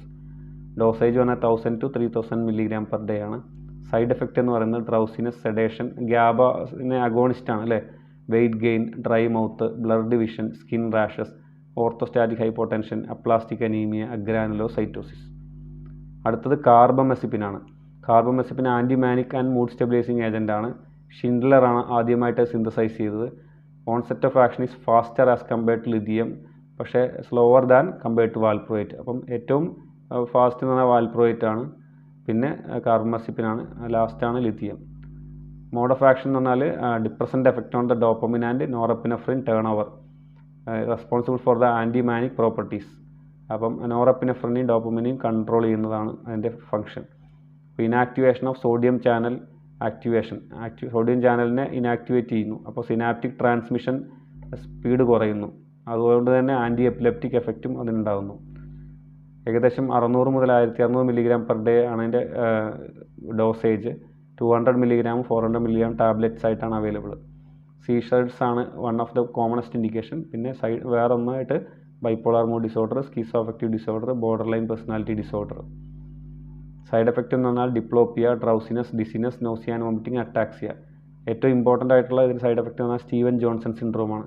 അപ്പോൾ Steven Johnson syndrome is one of the major side effect of carbamazepine. അതുപോലെ തന്നെ photo sensitivity, cholestatic jaundice, thrombocytopenic purpura. ഇനി നമ്മൾ പറയാൻ പോകുന്നത് ആൻറ്റി ഡിപ്രസൻറ്റുകളെ കുറിച്ചാണ്. ആൻറ്റി ഡിപ്രസൻസ് എന്ന് പറഞ്ഞാൽ ഡിപ്രഷൻ വരാതിരിക്കാൻ വേണ്ടി കൊടുക്കുന്ന മരുന്നുകളാണ് anti depressants. So anti depressants are those psychotropic drugs which are used for the treatment of depressive illness. അതിനെ നമ്മൾ മൂഡ് എലിവേറ്റേഴ്സ് അല്ലെങ്കിൽ തൈമോലെപ്റ്റിക്സ് എന്നും പറയാറുണ്ട്. മൂഡ് എലിവേറ്റേഴ്സ് അല്ലെങ്കിൽ തൈമോലെപ്റ്റിക്സ് എന്ന് പറഞ്ഞാലും ആൻറ്റി ഡിപ്രസൻസ് ആണ്. ഫസ്റ്റ് ആൻറ്റി ഡിപ്രസൻറ്റ് ഏതാണെന്ന് ചോദിച്ചാൽ ഇമിപ്രമിൻ ആണ്. So the first anti depressant was imipramine. അത് ഒരു ചോദ്യമാണ്, ഫസ്റ്റ് ആൻറ്റി ഡിപ്രസൻറ്റ്. പിന്നെ ഇതിൻ്റെ ഇൻഡിക്കേഷൻ എന്ന് പറഞ്ഞാൽ ഡിപ്രഷൻ, സെക്കൻഡറി ഡിപ്രഷൻ, അതായത് ഹൈപ്പോതൈറോയിഡിസം പോലെയുള്ള അസുഖങ്ങൾ ഉണ്ടാകുന്ന secondary depression. Then panic attacks, അതിന് SSRI, ഇമിപ്രമിനൊക്കെ നമ്മൾ മുമ്പ് പറഞ്ഞിട്ടുണ്ട്. നെഗോറാഫോബിയ, സോഷ്യൽ ഫോബിയ, അതിന് രണ്ട് നമ്മൾ മോണോ അമീനോ ഓക്സിഡേസ് ഇൻഹിബിറ്റേഴ്സ് കൊടുക്കും. Then obsessive compulsive disorder, cataplexy associated with narcolepsy. പിന്നെ ഈറ്റിംഗ് ഡിസോർഡേഴ്സ്, അതിൽ ഫ്ലൂഓക്സെറ്റിനാണ് പ്രിഫർ ചെയ്യുന്നത്. Borderline personality disorder, depersonalisation syndrome, post traumatic stress disorder, alcohol dependence, അങ്ങനെ പല ഇൻഡിക്കേഷൻസ് ഉണ്ട്. ദെൻ ചൈൽഡ് സൈക്യാട്രിക് ഡിസോർഡേഴ്സിൽ enuresis, ADHD, separation anxiety, somnambulism, night terrors. ഇനി നമ്മളതിൻ്റെ ക്ലാസിഫിക്കേഷനാണ് പറയുന്നത്. So these are the classification. Commonest ആയിട്ടുള്ള cyclic anti depressants, then selective serotonin reuptake inhibitors എന്ന് പറഞ്ഞാൽ SSRI എന്ന് പറയും. Then selective norepinephrine reuptake inhibitors, അതായത് SNRI. Then noradrenergic and specific serotonergic anti depressants, NASAs എന്ന് പറയും. Norepinephrine reuptake inhibitors, NRI. Then norepinephrine dopamine reuptake inhibitors, NDRI. So there are so many classifications. Then monoamine oxidase inhibitors, MAOIs. Cyclic anti ഡിപ്രസൻസിൽ common ആയിട്ടുള്ളത്, ഏറ്റവും common ആയിട്ടുള്ള tricyclic anti depressants അഥവാ TCAs എന്ന് പറയും. അതായത് ഈ ട്രൈസൈക്ലിക് ആൻറ്റി ഡിപ്രസൻസ് ന്യൂറോ ട്രാൻസ്മിറ്റേഴ്സിൻ്റെ റീഅപ്ടേക്കിനെ പ്രിവെൻറ്റ് ചെയ്യുന്നു എന്നുള്ളതാണ്. അതിൻ്റെ ആ ന്യൂറോ ട്രാൻസ്മിറ്റേഴ്സ് ഏതൊക്കെയാണ്? Serotonin, norepinephrine and dopamine. ഇതിൻ്റെ റീഅപ്ടേക്കിനെ ഇൻഹിബിറ്റ് ചെയ്യുക ചെയ്യുന്നത്. അപ്പം സിനാപ്സിൽ അതിൻ്റെ എമൗണ്ട് കൂട്ടും. അപ്പോൾ എക്സാമ്പിൾസ് ആണ് ഇമിപ്രമിൻ, അമിപ്ട്രിപ്റ്റിലിൻ, ക്ലോമിപ്രമിൻ ആൻഡ് നോർട്രിപ്റ്റിലിൻ. ഈ പേരുകൾ ജസ്റ്റ് ഒന്ന് ഓർത്ത് വയ്ക്കുന്ന നല്ലതായിരിക്കും. ഇംപ്രമിനും ക്ലോമിപ്രമിനെങ്കിലും ഓർക്കുക. ഇത് രണ്ടും ട്രൈസൈക്ലിക് ആൻറ്റി ഡിപ്രസൻസിൻ്റെ എക്സാമ്പിളാണ്. പിന്നെ അടുത്തത് SSRI. SSRI എന്ന് പറഞ്ഞാൽ പ്രീ സിനാപ്റ്റിക് ആയിട്ടുള്ള സെറട്ടോണിൻ റീഅപ്ടേക്ക് അത് ഇൻഹിബിറ്റ് ചെയ്യുന്നു. സെലക്റ്റീവ് സെറട്ടോണിൻ റീഅപ്ടേക്ക് ഇൻഹിബിറ്റേഴ്സ് ആണ്. ഇതിൻ്റെ മോസ്റ്റ് കോമൺ സൈഡ് എഫക്റ്റ് പറഞ്ഞാൽ GI upset, sexual dysfunction, anxiety, restlessness, nervousness, insomnia, fatigue, sedation, dizziness എന്നുള്ളതൊക്കെയാണ്. ഇത് ഡിസ്കണ്ടിന്യൂഷൻ സിൻഡ്രോം ഉണ്ടാവാം. ഇത് നമ്മൾ നിർത്തിക്കഴിഞ്ഞാൽ, അതായത് അജിറ്റേഷൻ, നോസിയ, ഡിസിക്വിലിബ്രിയം, ഡിസ്ഫോറിയ പോലെയുള്ള നമ്മൾ നിർത്തിക്കഴിഞ്ഞാൽ പെട്ടെന്ന് ഇതേപോലുള്ള സിംറ്റംസും വരാം. അതിൻ്റെ എക്സാമ്പിളുകളാണ് ഇനി പറയാൻ പോകുന്നത്. 1 ഫ്ലൂഓക്സെറ്റിൻ, 2 സിറ്റാലോപ്രാം, എസൈറ്റാലോപ്രാം, അതുപോലെ തന്നെ പെരോക്സെറ്റിൻ, സെർട്രാലിൻ. ഇതെല്ലാം അതിൻ്റെ എക്സാമ്പിൾസാണ്. ഇനി SNRI, അതായത് സെലക്റ്റീവ് നോറെപ്പിനെഫ്രിൻ റീഅപ്ടേക്ക് ഇൻഹിബിറ്റേഴ്സ്, അതിൻ്റെ എക്സാമ്പിളാണ് വെൻലാഫാക്സിൻ. ജസ്റ്റ് പേരുകളൊന്ന് ഓർത്ത് വെച്ചാൽ നല്ലതായിരിക്കും. പിന്നെ NASAs എന്ന് പറയുന്നതിൻ്റെ എക്സാമ്പിളാണ് മിർട്ടാസപ്പിൻ. ദെൻ NDRIസിൻ്റെ എക്സാമ്പിളാണ് bupropion. Third generation anti depressants, അതായത് ന്യൂവർ ജനറേഷനായിട്ട് പറയുന്ന ആൻറ്റി ഡിപ്രസൻസ് ആണ് ഈ പറയുന്നതെല്ലാം. Serotonin antagonist reuptake inhibitors, SARI, trazodone, nefazodone എന്നൊക്കെ പറയുന്നത്. അടുത്തത് NARI, റിബോക്സെറ്റിൻ എന്ന് പറഞ്ഞ ഡ്രഗ്. ഇതെല്ലാം ന്യൂവർ ജനറേഷനാണ്. ഇതിൽ നമുക്ക് ഇമ്പോർട്ടൻ്റ് ആയിട്ടുള്ള ഒന്നാണ് mono അമീനോ oxidase inhibitors. Mono അമീനോ oxidase inhibitors inhibit the enzyme mono അമീനോ oxidase leading to the increased concentrations of mono amine neuro transmitters. ഇപ്പോൾ മോണോ അമീൻ ഓക്സിഡേഷനെ ഇൻഹിബിറ്റ് ചെയ്യുന്നു. ഏതൊക്കെയാണ് mono amines? Serotonin, norepinephrine, dopamine. ഇതെല്ലാമാണ് mono amines. ഇതിൻ്റെ ഓക്സിഡേഷനെ inhibit ചെയ്യുന്ന ഡ്രഗാണ് ഈ ഡ്രഗ്. അപ്പം non selective type of inhibitors, irreversible inhibitors ഉണ്ട്. അതുപോലെ തന്നെ selective and reversible type of monoamine inhibitors ഉണ്ട്. അപ്പോൾ non selective and irreversible type A and B type ഉണ്ട്. അതിൽ എക്സാമ്പിൾസ് ആണ് ഫെനൽസിൻ, ഐസോകാർബോക്സാസിഡ്, നിയാലമൈഡ്, ട്രാനൈൽ സൈപ്രോമിൻ. ഇങ്ങനെയുള്ള ഇതൊക്കെ എക്സാമ്പിൾസ്. ഫെനൽസിൻ അറ്റ്ലീസ്റ്റ് ഓർത്ത് വയ്ക്കുക, ഫെനൽസിൻ. ഇതിന് MAO A and MAO B selective ആയിട്ടുള്ളതുണ്ട്. അതിൽ മാവോ A സെലക്റ്റീവ് എന്ന് പറഞ്ഞാൽ മൊക്ലോബിമൈഡ്, മാവോ B സെലക്റ്റീവ് എന്ന് പറഞ്ഞാൽ സെലിജിലിൻ. ഇതെല്ലാം എക്സാമ്പിൾസാണ്. ഇതിൻ്റെ സൈഡ് എഫക്റ്റ് പറയുകയാണെങ്കിൽ autonomic side effects dry mouth, blurring vision, constipation, urinary retention, orthostatic hypotension. CNS side effects drowsiness, sedation, tremor, seizures, EPS. Cardiovascular side effects എന്ന് പറഞ്ഞാൽ postural hypotension, tachycardia, arrhythmia. GI side effects എന്ന് പറഞ്ഞാൽ nausea, vomiting, loss of appetite and jaundice. Allergic side effects എന്ന് പറഞ്ഞാൽ agranulocytosis, cholestatic jaundice, skin rashes. Metabolic and endocrine side effects എന്ന് പറഞ്ഞാൽ weight gain. ഇനി നമുക്ക് ക്വസ്റ്റ്യൻ ചോദിക്കാൻ സാധ്യതയുള്ള ഒരു ഇതാണ് ഞാൻ ഇവിടെ പറയുന്നത്. മോണോ അമീൻ ഓക്സിഡേസ് ഇൻഹിബിറ്റേഴ്സുമായിട്ട് ബന്ധപ്പെട്ടിട്ടുള്ള അതാണ് ഹൈപ്പർ ടെൻസീവ് ക്രൈസിസ്. ഇതിൻ്റെ ഒരു സൈഡ് എഫക്റ്റാണ് ഹൈപ്പർ ടെൻസീവ് ക്രൈസിസ്. അപ്പോൾ അതിൽ ഇൻവോൾവ് ആയിട്ടുള്ള ഒരു കാര്യം എന്ന് പറഞ്ഞാൽ ഈ മോണോ അമീൻ ഓക്സിഡേസ് ഇൻഹിബിറ്റേഴ്സ് കഴിക്കുന്ന ആളുകൾ ടൈറമീൻ എന്ന് പറഞ്ഞ അമിനോ ആസിഡുള്ള ഫുഡ് കഴിക്കാൻ പാടില്ല എന്നുള്ളതാണ്. ഈ ടൈറമീൻ കണ്ടെയ്നിങ് ഫുഡ് കഴിച്ചു കഴിഞ്ഞാൽ അവർക്കുണ്ടാവുന്ന സൈഡ് എഫക്റ്റാണ് hyper tensive crisis. So mono amine oxidase inhibitors inhibit the catabolism of dietary amines. When foods containing tyramine are consumed, so-called cheese syndrome, intestinal monoamine oxidase A inhibition can lead to hypertensive crisis. Examples of foods and drinks with potentially high levels of tyramine are ഒന്ന് fermented substances, liver, aged vines, aged cheese. അപ്പോൾ അതുപോലെ തന്നെയുള്ള ഇത്തരത്തിലുള്ള cheese, wine, അതുപോലെ തന്നെ ഇങ്ങനെയുള്ള ചോക്ലേറ്റുകൾ, liver ഇങ്ങനെയുള്ള സാധനങ്ങൾ കഴിച്ചു കഴിഞ്ഞാൽ അതിൽ ടൈറമിൻ എന്ന അമിനോ ആസിഡ് ഉണ്ടാവും. അതും ഈ മോണോഅമിനോ ഓക്സിഡേസും തമ്മിൽ റിയാക്ഷൻ നടന്നിട്ട് ഹൈപ്പർ ടെൻസീവ് ക്രൈസിസ് എന്ന സൈഡ് എഫക്റ്റ് വരാം. അപ്പോൾ അങ്ങനെ അതുമായിട്ട് ബന്ധപ്പെട്ട ചോദ്യം വരാൻ സാധ്യതയുണ്ട്. ഹൈപ്പർ ടെൻസീവ് ക്രൈസിസ് ഏതിൻ്റെ സൈഡ് എഫക്റ്റ് ആണ്, അല്ലെങ്കിൽ ഏത് അമിനോ ആസിഡാണ് അതുമായിട്ട് ബന്ധപ്പെട്ടിട്ടുള്ളത്, ഇത്തരത്തിലുള്ള ചോദ്യങ്ങൾ നിങ്ങൾക്ക് പ്രതീക്ഷിക്കാം. പിന്നെ അതുപോലെ തന്നെ ഹൈപ്പർ ടെൻസീവ് ക്രൈസിസിനെ കൂടാതെ സിവിയർ ഹെപ്പാറ്റിക് നെക്രോസിസ് വരാം, ഹൈപ്പർ പൈറക്സിയ വരാം, ഇതിൻ്റെ സൈഡ് എഫക്റ്റുകൾ.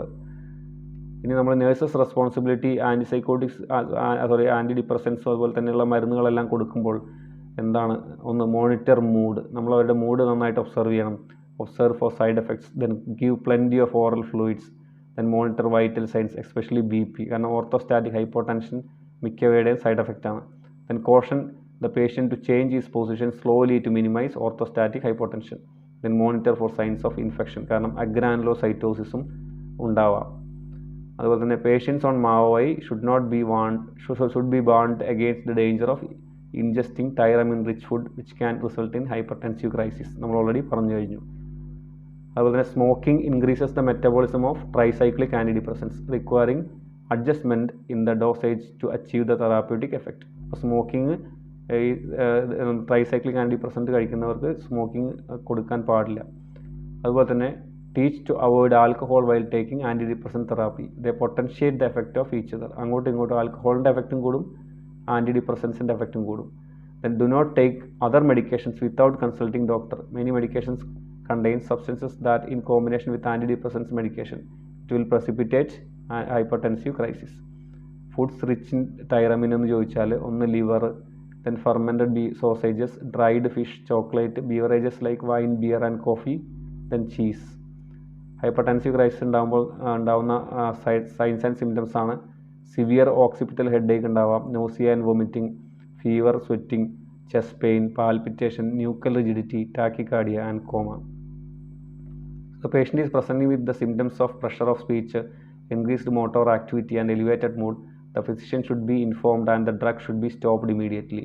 അപ്പോൾ ഇത് നമ്മളിങ്ങനെ ഒരു ആൻറ്റി ഡിപ്രസൻസ് കഴിക്കുന്ന രോഗിക്ക് ഇത്തരത്തിലുള്ള സിംറ്റംസ് കാണിക്കുകയാണെങ്കിൽ അവരുടെ മാനിക് സ്വിച്ചായി എന്നാണ് പറയുക. അതായത് ഡിപ്രഷനിൽ നിന്ന് നോർമൽ മൂഡിലെത്തി വീണ്ടും മാനിയയിലേക്ക് കടന്നു, അപ്പം മരുന്ന് അധികമായി എന്നുള്ളതാണ്. അപ്പോൾ ആ സമയത്ത് നമ്മൾ എന്ത് ചെയ്യണം, ഫിസിഷ്യനെ ഇൻഫോം ചെയ്തിട്ട് ഡ്രഗ് അപ്പോൾ തന്നെ സ്റ്റോപ്പ് ചെയ്യണം എന്നുള്ളതാണ് പറയുന്നത്. ഇനി നമ്മൾ ആൻറ്റി പാർക്കിൻസോണിയൻ ഡ്രഗിനെ പറ്റി പറയുകയാണെന്ന്. ആൻറ്റി പാർക്കിൻസോണിയൻ ഡ്രഗ്സ് എന്ന് പറഞ്ഞാൽ അത് പൊതുവെ നമ്മൾ യൂസ് ചെയ്യുന്നത് ഈ എക്സ്ട്രാ പിരമിഡൽ സൈഡ് എഫക്ട്സ് കുറയ്ക്കാൻ വേണ്ടിയിട്ടാണ്. ആൻറ്റിസൈക്കോട്ടിക് കൊടുക്കുന്നത് വഴി ഉണ്ടാകുന്ന EPS കുറയ്ക്കാനാണ് നമ്മൾ ആൻറ്റി പാർക്കിൻസോണിയൻ ഏജൻറ്റ്സ് യൂസ് ചെയ്യുന്നത്. അതിൽ ആൻറ്റി കോളിനർജിക്സ് ഉണ്ട്, ആൻറ്റി ഹിസ്റ്റമിൻസ് ഉണ്ട്, അതുപോലെ തന്നെ അമാൻറ്റഡിൻ ഗ്രൂപ്പ് ഉണ്ട്. അപ്പോൾ ഇതാണ് നമ്മൾ പൊതുവെ കൊടുക്കാറുള്ളത്. ആൻറ്റി കോളിനർജിക്സ് സെക്രീഷൻ കുറയ്ക്കുകയും അക്കത്തീസിയ പോലെയുള്ള അക്യൂട്ട് ഡിസ്റ്റോണിയ പോലെയുള്ള സിംറ്റംസ് കുറയ്ക്കുകയും ചെയ്യും. അമാൻറ്റഡിൻ എന്ന് പറഞ്ഞാൽ ഡോപ്പമിൻ റിലീസിങ് ഏജൻറ്റ്സ് ആണ്, അത് ടാർഡിയോ ഡിസ്കൈനീസിയ പോലെയുള്ള സിംറ്റംസ് കുറയ്ക്കും. അപ്പോൾ ഇതാണ് അതിൻ്റെ classification. Anti cholinergic type example biperiden hydrochloride, trihexyphenidyl hydrochloride, benztropine. ഏറ്റവും കോമൺ ആയിട്ട് നമ്മൾ കൊടുക്കുന്ന ട്രൈഹെക്സിഫിനഡൈൽ ഹൈഡ്രോക്ലോറൈഡ് ആണ്. പാർക്കിൻ, പാസിറ്റൈൻ എന്നൊക്കെ നിങ്ങൾ പേര് കേട്ടിട്ടുണ്ടാവും. നമ്മൾ ആൻറ്റിസൈക്കോട്ടിക്സ് കൊടുക്കുമ്പോൾ അതിൻ്റെ കൂടെ നമ്മളിത് വരാതിരിക്കാൻ വേണ്ടി പ്രിവെൻറ്റീവ് ആയിട്ട് കൊടുക്കാറുണ്ട്. ദെൻ ആൻറ്റി ഹിസ്റ്റമിൻസ് ഗ്രൂപ്പ് എന്ന് പറഞ്ഞാൽ ഡൈഫെൻഹൈഡ്രമിൻ ഗ്രൂപ്പാണ്, ബെനാഡ്രിൽ എന്നൊക്കെ പറഞ്ഞിട്ടുള്ളത്. ദെൻ ഡോപ്പമിൻ റിലീസിങ് ടൈപ്പാണ് അമാൻറ്റഡിൻ.